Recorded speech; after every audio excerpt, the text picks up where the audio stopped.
Producer പറഞ്ഞ പോലെ എന്നൊരു ആക്ഷൻ സ്റ്റോറി ചെയ്യും. നീ വിചാരിക്കുന്ന പോലെ അല്ല. ഈ പ്രൊഡ്യൂസർമാരെ കൺവിൻസ് ചെയ്തൊരു പടം എടുക്കാന്നൊക്കെ പറഞ്ഞാൽ ഭയങ്കര പാടാ. എടാ അതൊക്കെ സെറ്റ് ആവും. Nihitha, she's my everything. എൻ്റെ ആഗ്രഹങ്ങളെ ഏറ്റവും കൂടുതൽ സപ്പോർട്ട് ചെയ്ത ഒരേ ഒരു വ്യക്തി. അവളോട് സംസാരിക്കുമ്പോൾ മാത്രം എനിക്ക് കിട്ടുന്നൊരു കോൺഫിഡൻസ് ഉണ്ട്. എൻ്റെ ലക്ഷ്യങ്ങളിലേക്ക് എത്തിച്ചേരാൻ എനിക്ക് പറ്റും എന്നൊരു കോൺഫിഡൻസ്. ഇത് ഡെന്നീസ് ഏട്ടൻ എന്നെപ്പോലെ സിനിമയിൽ എത്തണമെന്ന് ആഗ്രഹിച്ച് നടന്ന വ്യക്തിയാണ്. പക്ഷേ എത്തിപ്പെടാൻ പറ്റിയില്ല. നീയുടെ വോയിസ് ഞാൻ കേട്ടായിരുന്നു. ആക്ഷൻ സ്റ്റോറി അല്ലടാ. നിന്നെ കൊണ്ട് എഴുതാൻ പറ്റുമെന്ന് എനിക്ക് അറിയില്ല. നല്ല ത്രില്ലിംഗ് ആയിട്ടും വയലന്റഡ് ആയിട്ടും സ്റ്റോറി ചെയ്താൽ ഒരു ഇമ്പാക്റ്റ് കിട്ടത്തുള്ളൂ. നീ ഒരു ലോല ഹൃദയല്ല. എന്തായാലും നീ ഒന്ന് ശ്രമിക്കും. പണ്ട് എൻ്റെ അടുത്തൊരു പ്രൊഡ്യൂസർ ഇതേണക്ക് ആക്ഷൻ സ്റ്റോറി എഴുതാൻ പറഞ്ഞിട്ട് ഞാനൊരു ഗുണ്ട സെറ്റപ്പിലൊക്കെ ചെന്ന് പെട്ടിട്ടുണ്ട്.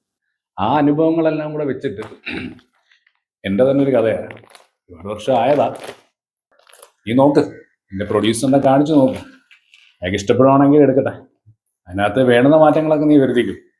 അതിനകത്ത് അബ്ബാസ് എന്ന് പറഞ്ഞൊരു കഥാപാത്രം, അത് നീ മനസ്സിൽ ആരെയെന്ന് വെച്ചാൽ കരുതിക്കും.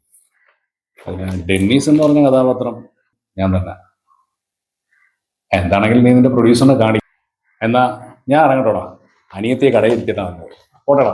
കഥ വായിച്ചു തുടങ്ങിയപ്പോൾ തന്നെ അബ്ബാസ് എന്ന കഥാപാത്രത്തിന് എൻ്റെ ഉള്ളിലൊരു മുഖം ഉണ്ടായിരുന്നു. പക്ഷേ ഡെന്നീസ് ഏട്ടനെ എനിക്കൊരു ഗുണ്ടയായിട്ട് സങ്കല്പിക്കാൻ പറ്റിയില്ല.